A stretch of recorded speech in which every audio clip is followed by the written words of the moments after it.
I'd like to welcome Paula up to speak to us. Paula is, there you go. She had a great round of applause like that in the prayer meeting this morning. It's like, and Paula's preaching like, yes. Strong start. Strong start. Paula, see where it goes. Always great to have you. So thanks so much for doing that. And please give her your attention. Hello. I'm going to start this morning with a bit of a confession. I am a pretty major chocolate addict. Any other chocolate addicts? Yeah, quite a few. Amen. Why not? When I was at university, I actually developed a bit of a reputation. I remember going to a house party of a friend, and as I walked through this girl's front door and introduced myself, she said, "Oh, you're Paula. I heard that you can't go for a whole day without eating chocolate. Is that true?" Quite an unusual greeting, but also quite sobering as it was basically true. And I can remember at school once giving chocolate up for Lent and, doing all right for a bit, but then one day my day was going badly and the resilience waned, and in desperation I asked my friend to nibble the chocolate off a Kit Kat so I could eat the wafer for a chocolate lace, a cocoa lace sugar hit, which I'm pretty sure broke the rules. So my lack of resilience in giving up chocolate, it might not seem like a big deal, but for many of us it bears some similarities to our walk with Jesus. We want to be wholehearted, but then when life gets tricky or God asks something difficult of us, our commitment and our resilience wanes. I wonder if you can relate. The Bible tells us throughout of other people who struggle with this problem. Isaiah says, "These people honor me with their lips, but their hearts are far from me." But this isn't what God desires. He asks for all of us with no divided allegiances. Thankfully, there is some hope for us. And today we're going to look at someone in the Bible who struggled to be wholehearted just like us and see what advice Jesus gave about it. So we're going to travel back a few thousand years and read about a guy called Lot and his family. So Lot was Abraham's nephew, and after they'd reached God's promised land together, they separated and Lot settled in a place called Sodom with his family. And Sodom was the capital of the region. It was a really prosperous, lively city, like most capitals, but it had a really dark side. It was the centre of Canaanite paganism, where numerous gods were worshipped, rituals were carried out. Elsewhere in the Bible, we just hear of the depths of sin of its inhabitants: pride, greed, apathy, indifference to the poor and needy, even engagement in gang rape. It's really uncomfortable reading at times. And God was so grieved by the shameless, persistent sin of the inhabitants of Sodom that he made the decision to destroy the city, promising to rescue anyone who was trying to live his way. So he sent angels ahead to warn Lot and his family of this impending doom and to encourage them to flee. So we're going to pick up the story in Genesis 19, verse 15, if you want to follow it in your Bible or on your phone. And I'm going to ask Jacob, he's going to come and read it for us.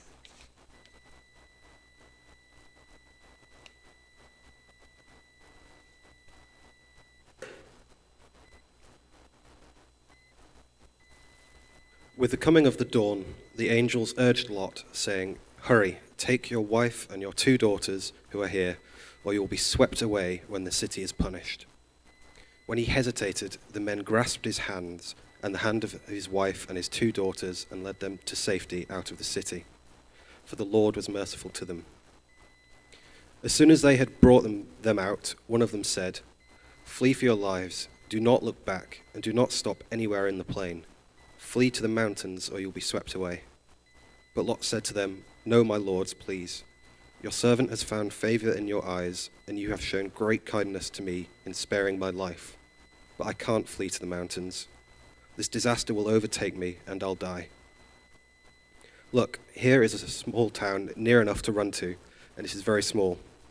Let me flee to it. It is very small, isn't it? then my life will be spared."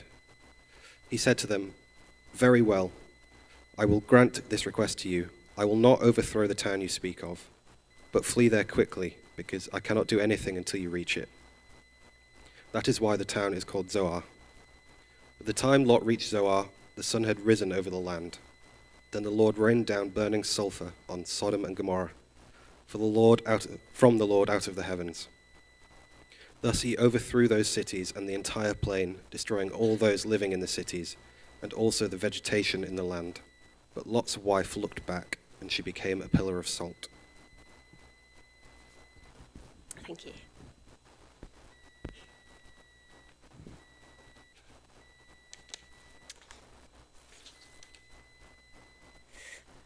But Lot's wife looked back. She disobeyed the angel's command.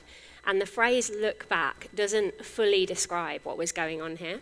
So the Hebrew word that was used here is used elsewhere in the Bible, and it means look favorably upon, show regard for, give attention to. So Lot's wife wasn't just looking back with interest to see what was going on. She was looking back with longing at the life she was leaving behind. That angel wasn't saying, "Don't look back because it will slow us down and we're in a rush." He was asking for her wholehearted commitment to God and to leaving her old life and sinful Sodom behind. But she was reluctant. She hesitated. She disobeyed the angel's command, and she lost her life, as she would have done if she just stayed in her beloved Sodom. She really wanted to leave, but at the same time, she didn't want to. In that moment, she felt she was losing her life, the life that felt safe, familiar, attractive, just like many of us. She couldn't fully surrender everything to God. I wonder what it is for you in your life. What stops you from wholeheartedly running towards the life God has for you? What are you looking back on, giving your attention to, looking favorably upon? It could be something from your past, perhaps how your life used to be, a bit like Lot's wife. Maybe something about your present circumstances, or a hope or expectation or a dream that you have for your future. It might be something you have that you're desperately clinging onto, or something that you don't have that you desperately want. Maybe related to your career, home, family, appearance, health, an addiction, a habit. It might just be a desire for comfort and an easy life. I realise for some of us this might actually bring up some things that feel quite big or uncomfortable. But I'm just going to leave a moment and ask God to speak to us now. God, would you show each of us what are we clinging on to? What's holding us back from giving our lives fully to you?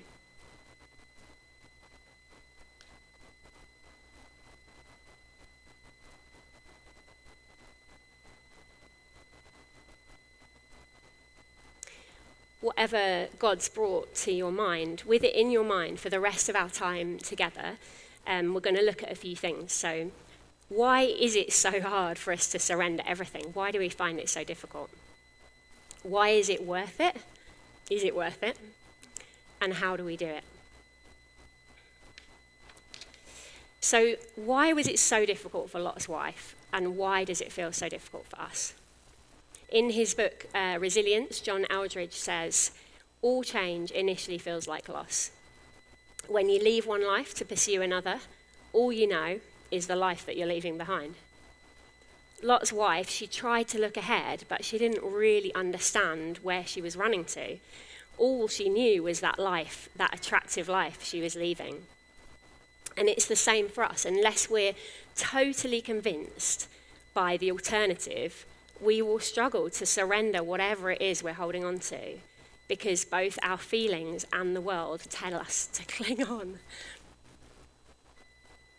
We have an additional cultural challenge. So compared to many across the world, we just live in a culture of abundance. Relatively speaking, we have so much. We have so much comfort, so much stuff, so many opportunities, so much security. Many of us just have way too much that we can cling to. And when we have so much, it's really hard to stay in a place of surrender. And it's not bad to have any of these things in themselves. What's not good is when we're not willing to part with them if God asks us to, or we just completely fall apart when they're taken away outside of our control. This is when our lack of resilience shows itself. So if we're ever able to relinquish our grip, we have to understand what the alternative is. What are we gaining instead? Why is it worth it? Thankfully, Jesus had some really important words to say on this topic. In Luke, he says, "Remember Lot's wife. Whoever tries to keep their life will lose it, and whoever loses their life will preserve it." The Message version gives a really helpful paraphrase. It says, "If you grasp and cling to life on your terms, you'll lose it. But if you let that life go, you'll get life on God's terms." But what does it mean to preserve our life? What is life on God's terms? What does he actually promise us? There's the sort of now and the eternity consequences of this. So let's start with the now. He promises us himself, a relationship with him. And the Bible tells us that's what we truly need. It's all we need. It's what we were made for. In John 6, Jesus says, "I am the bread of life. Whoever comes to me will never go hungry. Whoever believes in me will never be thirsty." Psalm 63 says, "Your love is better than life. I'll be fully satisfied as with the richest of foods." But God's true satisfaction isn't the instant gratification that we're used to, where as soon as we feel some kind of need or dissatisfaction, we can eat, drink, scroll, watch, buy, chat, just to fill that void. God's satisfaction goes so much deeper into our souls, but it requires more energy, more time, more investment, and more self-control than those kind of quick fixes that we often turn to.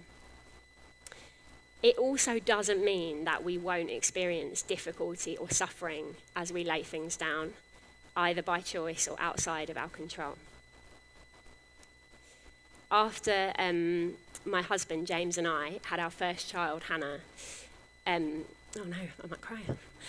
We found out totally unexpectedly that it was really unlikely we'd be able to have any more children. It was incredibly difficult, dark, and painful as we grieved for the child that we had just literally assumed we'd have. We were just totally shocked.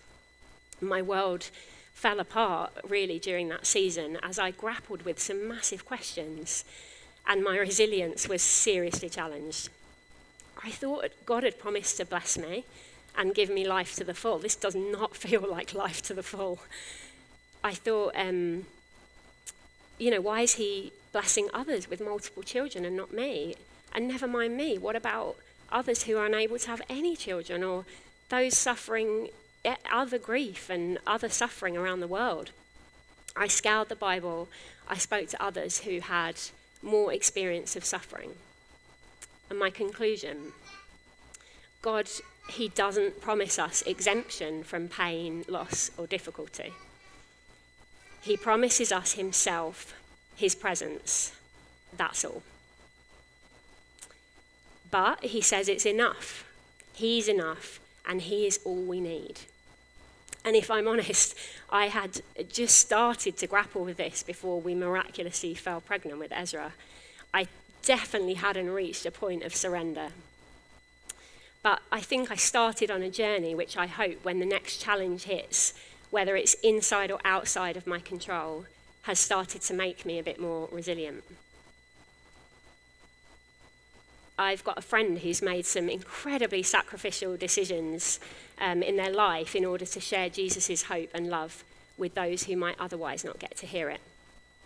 I asked her about this verse and what it meant to her, and she said, when we give up our lives as we know it when the novelty and adventure has worn off and we feel every day that we're experiencing some kind of lack.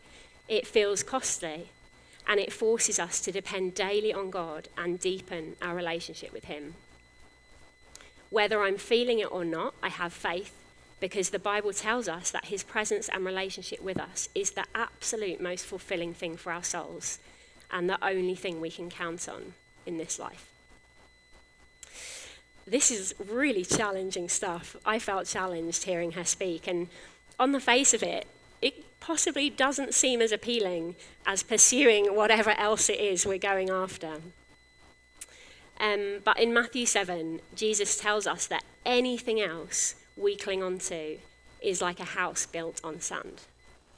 It might look like the most incredible villa, but it won't satisfy your soul. A storm could come at any moment, and whatever your villa is, if it isn't Jesus, in the end, it will crumble to nothing. But if you've already surrendered everything to Jesus, then nothing can be taken from you. It doesn't mean life won't be hard, but it means you'll be able to withstand it. You'll be resilient.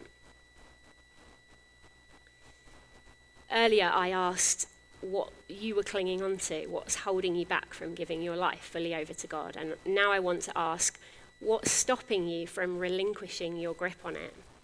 Is there something you're believing that isn't true? Maybe I know better than God what's best for me or what I need for life.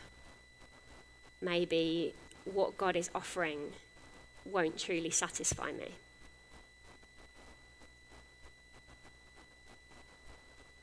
What about beyond this life? So when Jesus spoke these words, he wasn't just talking about this life, but into eternity. When he died and rose again, he was victorious over death. And this means if we believe in him, we too can be with him in eternity after we die. And this is the ultimate gain. It eclipses whatever life throws at us, however hard it is. If you entrust your life to Jesus, he promises we can live forever with him. So we've looked at the struggle we face to lose our lives. We've looked at what it means for us to gain life. But the problem is we can't just take our eyes off the villa. We can't. It's too beautiful. I want to be there right now. The pull is too strong. We have to have something better to look at. We have to turn our eyes to how glorious God is, for the villa to pale into insignificance. We choose him in faith that he's better. How do we do it? Number one, we fall more in love with him by asking him to show us how wonderful he is. We spend time in his presence daily, reading the Bible, speaking and listening to him. You cannot get to know someone better and grow in love with them if you aren't spending any time with them. How are you doing with that? I'm preaching to myself here because time with God feels hard in my life currently. I'm always tired and rushed, but I am trying to work out different rhythms to be able to prioritize him in my day, because as we immerse ourselves in the truth of the Bible, as we grow closer to him, we become more convinced that God's everything is better than everything that we have. Number two, we can be faithful in choosing God in the small decisions. So small tests of faith enable us to practice losing our lives so in little ways, so that we're ready to choose him in the big decisions and trials, and we're resilient in the tests of allegiance. As I've been preparing this, something I feel I'm clinging on to in my life is comfort and efficiency. I just really want an easy life. I don't think my kids understand that, but so I've been thinking about some small things I feel God's asking of me day to day to challenge these desires. For example, reading my Bible before I go on social media. Anyone else got that problem? A few people. Not automatically reaching for some chocolate whenever I'm tired or my day isn't going well. That thing's still going on. and stopping to talk to my neighbours when I'm in a rush, offering to pray for someone when they tell me they're sick or injured. Just small things I feel like just challenge my comfort, my daily comfort. And I wonder what small things God is asking of you in your day-to-day. What I'm noticing is the more I surrender and obey in these moments, when I next sense God saying to do these things, the quicker the battle in my mind is overcome. And when I defy God in these moments, next time it feels harder. But deep down, I want to be laying the foundations to enable me to lose my life in bigger ways if God asks. So James and I, we recently had our loft converted, and I've just felt God start to whisper some bigger challenges. You've got extra bedrooms now. You could bless a lodger with one. I'll consider it. If I asked you to move house, would you do it? No. I joke, but we believe our house is a gift from him. It's from him.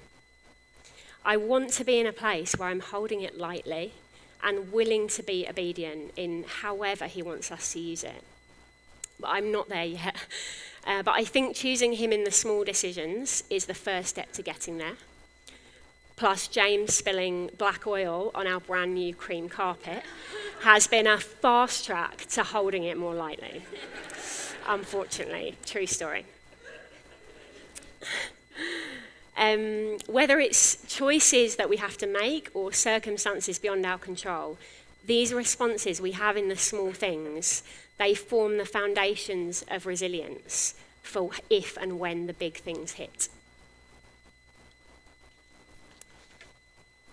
But in our own strength, we will not be successful, like me giving up chocolate for Lent, nibbling that Kit Kat.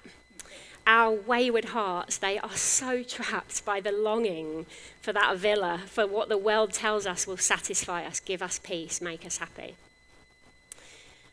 But when we look at Jesus, we see the one whose resilience stood the test. He willingly surrendered everything. Unlike us and Lot's wife, he didn't look back. He left the comfort of heaven to live on earth in the most humble of circumstances. He experienced grief, rejection, betrayal, one of the most painful deaths imaginable. He chose not to cling on to his life, but willingly lost his life in order to preserve ours for eternity. And as we look to him, we're empowered to surrender everything just as he did, because his power becomes our power. In Ephesians, Paul writes, I also pray you will understand the incredible greatness of God's power for us who believe in him. This is the same mighty power that raised Christ from the dead. It's our power. Perhaps you're here today and you're still exploring who Jesus is, and I guess you're probably in one of two camps. For some of you, life might actually be pretty good right now, so your resilience isn't being tested. My question for you is, how will you cope when the trials of life come? Are you ready?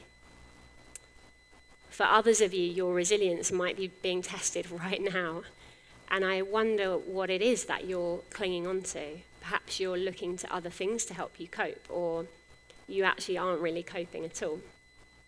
This message is great news for you, because God has promised his presence and his power for you as well, both now and into eternity if you'll accept it.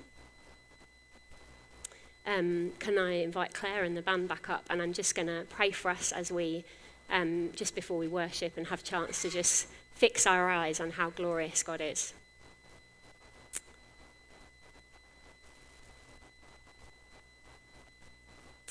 God, thank you so much that you promise your presence with us.